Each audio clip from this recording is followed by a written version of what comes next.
Je suis Flora Ambrosini, je suis graphiste depuis bientôt 15 ans et j'ai été choisie pour la 3e édition du Fatouille Musée autour du musée d'Aléria. La résidence de création Fatouille Musée est issue d'un partenariat entre la collectivité de Corse et le Fab Lab de Corté. Elle a pour but de placer un artiste insulaire au sein de l'un des 5 musées gérés par la collectivité de Corse afin de produire 2 objets destinés au public et inspirés par les collections du musée. J'ai visité le musée d'Aléria pour la première fois quand j'avais 4 ou 5 ans et j'avais été particulièrement marquée par un riton dont j'avais ramené une carte postale.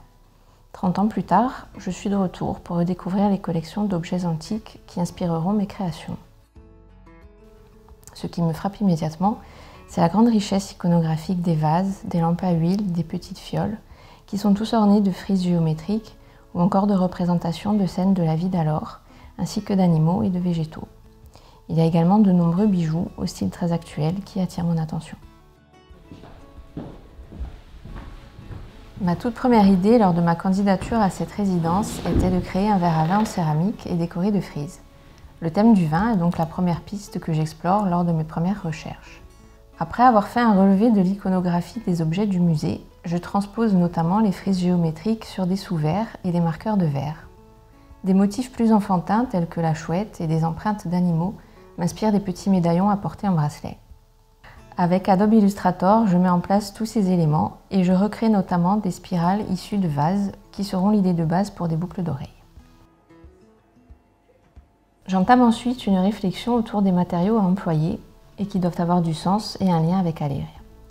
J'envisage donc la céramique, puis le bois et le liège, ainsi que des métaux tels que l'or et le cuivre.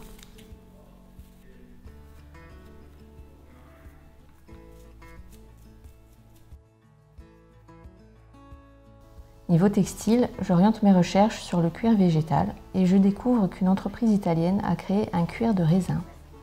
J'ai donc immédiatement commandé des échantillons pour les travailler en bijoux.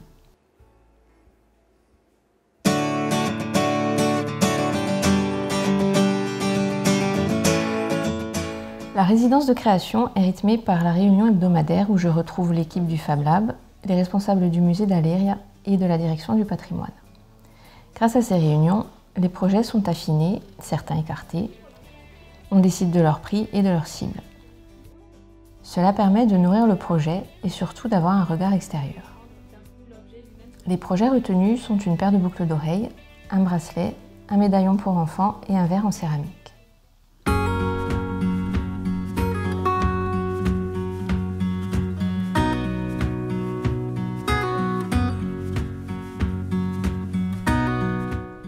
Pour la réalisation de ce verre, j'ai fait la rencontre de Marie Leonelli, céramiste dans la Haute-Ville de Corté, tout près du Palazzo.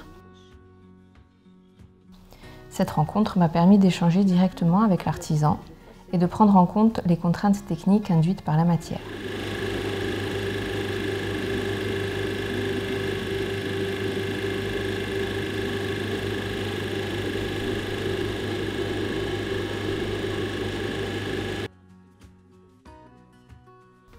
Grâce à cet échange, j'ai pu insérer le design de la frise et le Fab Lab de Corté m'a aidé à construire la roulette nécessaire à son application sur la céramique.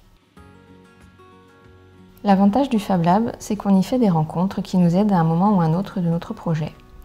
Ça a été le cas pour ma part avec Matae. Ce graphiste a pu m'accompagner dans la conception des packaging et cela m'a permis de gagner en temps et en productivité. Cette résidence de création a été pour moi l'occasion de sortir de la 2D et de ma routine de graphiste et de travailler la matière. La réalisation de ces produits permet de lier un souvenir à un objet du quotidien.